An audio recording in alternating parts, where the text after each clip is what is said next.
Hello and welcome back, my dears. I hope my readings find you well and blessed always. Today,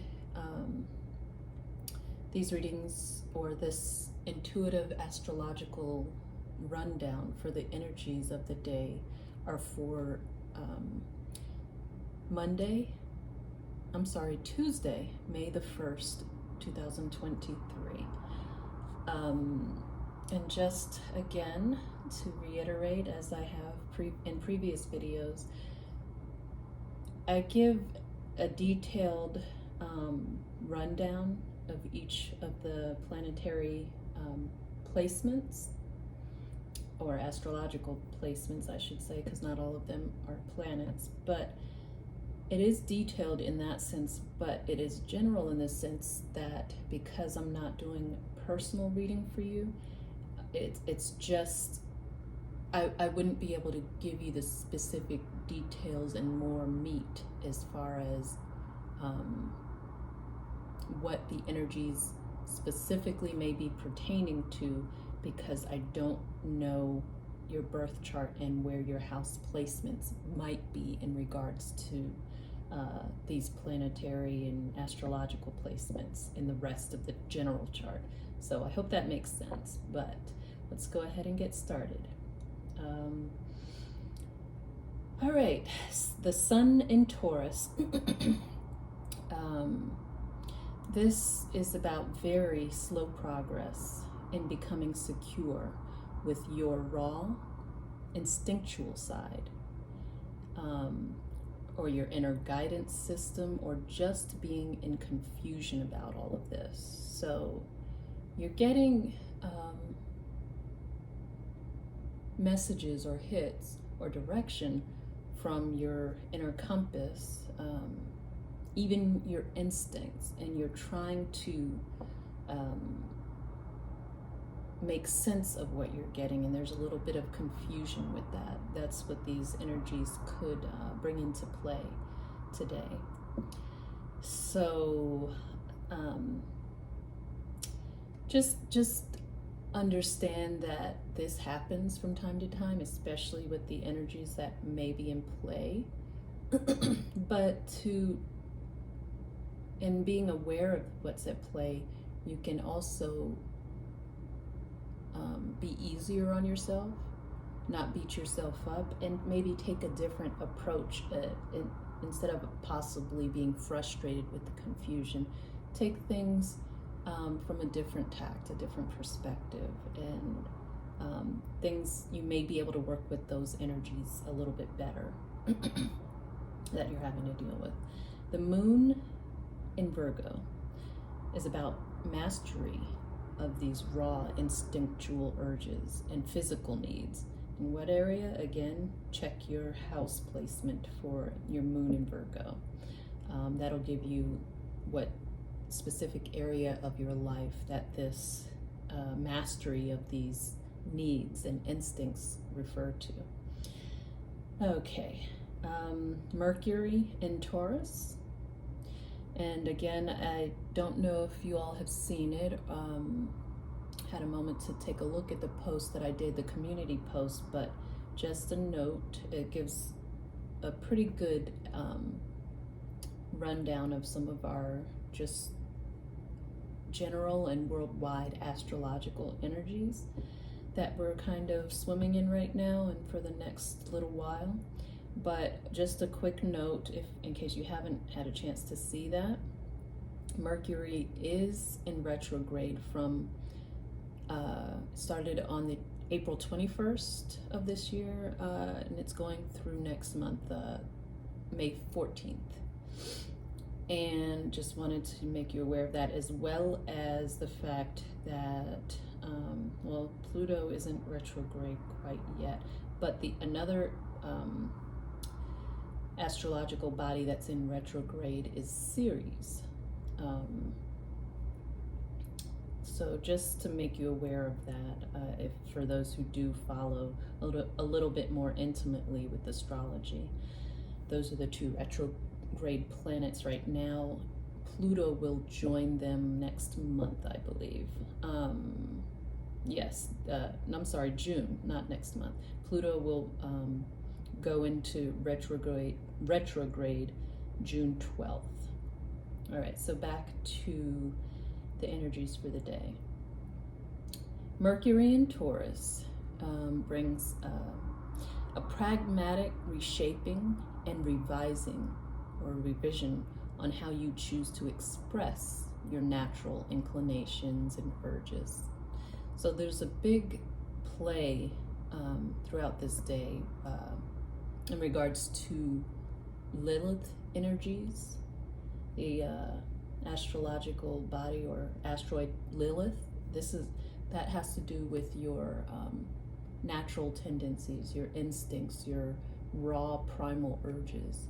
So again, that's Mercury in Taurus is talking about pragmatic reshaping or revising how you choose to express those tendencies and urges, your raw urges. The Venus being in Gemini is about balancing and adapting to accommodate for any sort of undernourishment or malnourishment. This energy is still around, or balancing and adapting to accommodate for things that don't satisfy you in certain areas of your life. And that has to do with Ceres being in retrograde, Ceres being your nourishment.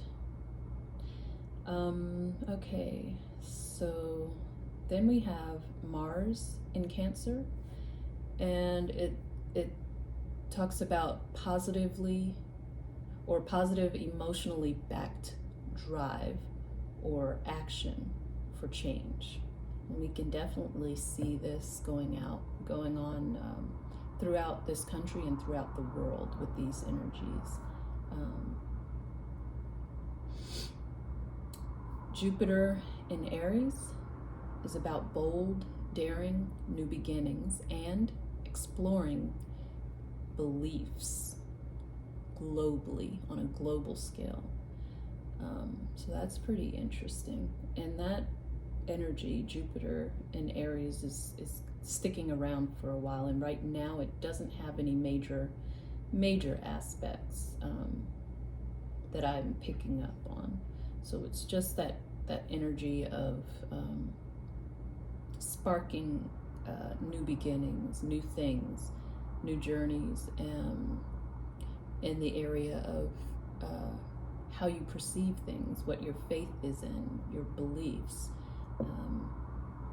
And it's definitely a global planetary energy. We're all going through that right now. Maybe even a restructuring of how we see things, what we believe. Okay, Saturn in Pisces is about governance from the higher self, with aligning you to your inner compass. So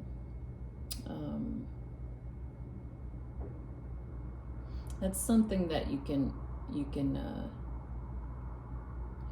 what's the way I want to put this? That's something that you can essentially take to the bank as far as any other astrological energies that may be taking place.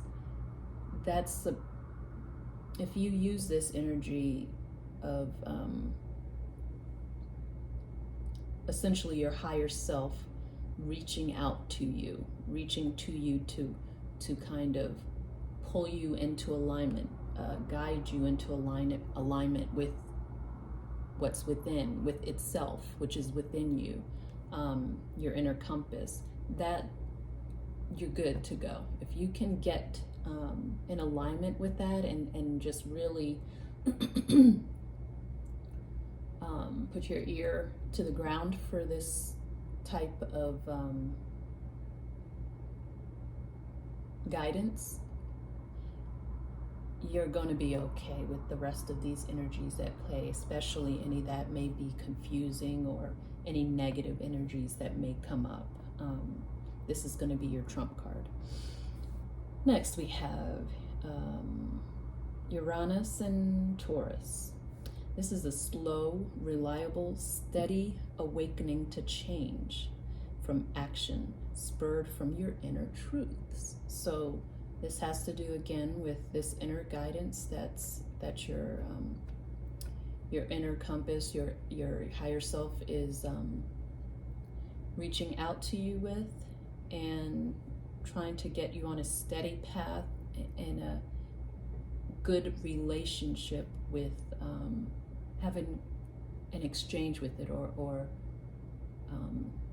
developing a good relationship and understanding relationship with your higher self and your inner truths. That's essentially what this is saying, that there's a slow, steady, progressional awakening for you in this area to help you in essence. Neptune in Pisces. This is about God love, unconditional love, love from your higher self, which is why all of this is taking place as far as my mentioning your higher self, reaching to bring you into alignment with it. It's about love from your own soul, loving your soul, all of these things, unconditional love. All right, so those energies are very promising for today. So my recommendation is just to revel in those energies, find ways and reasons, and ride the energy wave of loving your soul, your makeup, your essence, loving God, your higher self, all of these things, because eventually that will translate into you doing the same for others.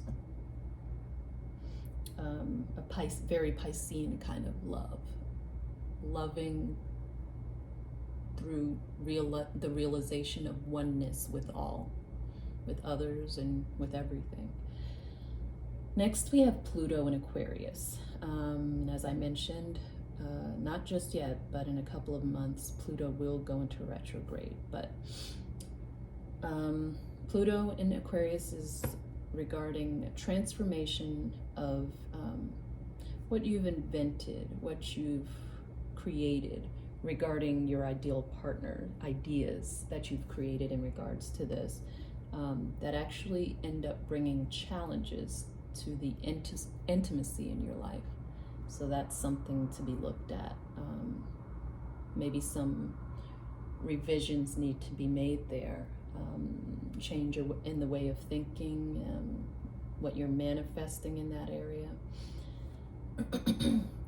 Okay, now we're down to the North Node in Taurus. This is again slow, reliably certain flow and governance of your life through your inner guidance for how to be and for how to show up as yourself in this world. Chiron in Aries is about powerful wound healing action. Again, this is a pretty powerful energy, so it'd be worth checking where your house placement is in your birth chart in regards to Chiron in Aries. Powerful wound healing in action.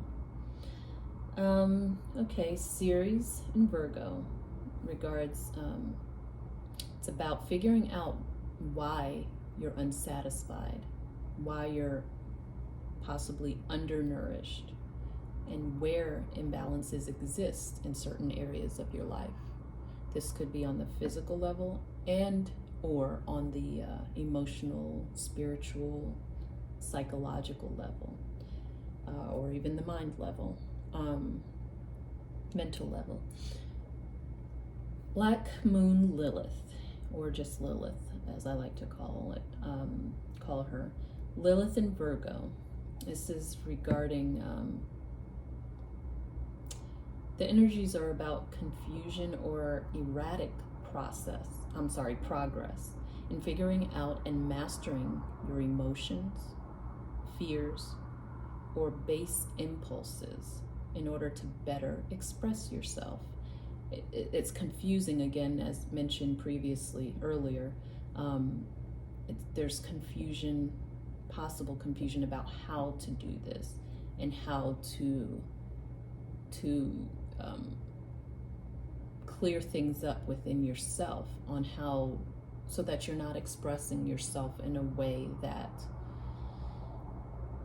could be damaging to yourself or to others, because these are basic or primal instincts that really don't like much control or restriction about them, but that it's beneficial regardless to learn mastery over them, how to let not let them master you, but you to figure out the ins and outs and the mastery over them, so that they aren't running you, essentially. Okay, Juno in Taurus. This is about wanting a reliable, stable, secure soulmate connection with the potential for growth and positive change. And what this is essentially alluding to is that these energies are good for this, for basically arranging your thoughts and emotions and feelings and action towards and gearing yourself towards manifesting this soulmate connection that you desire. And that is the rundown for our first day in May.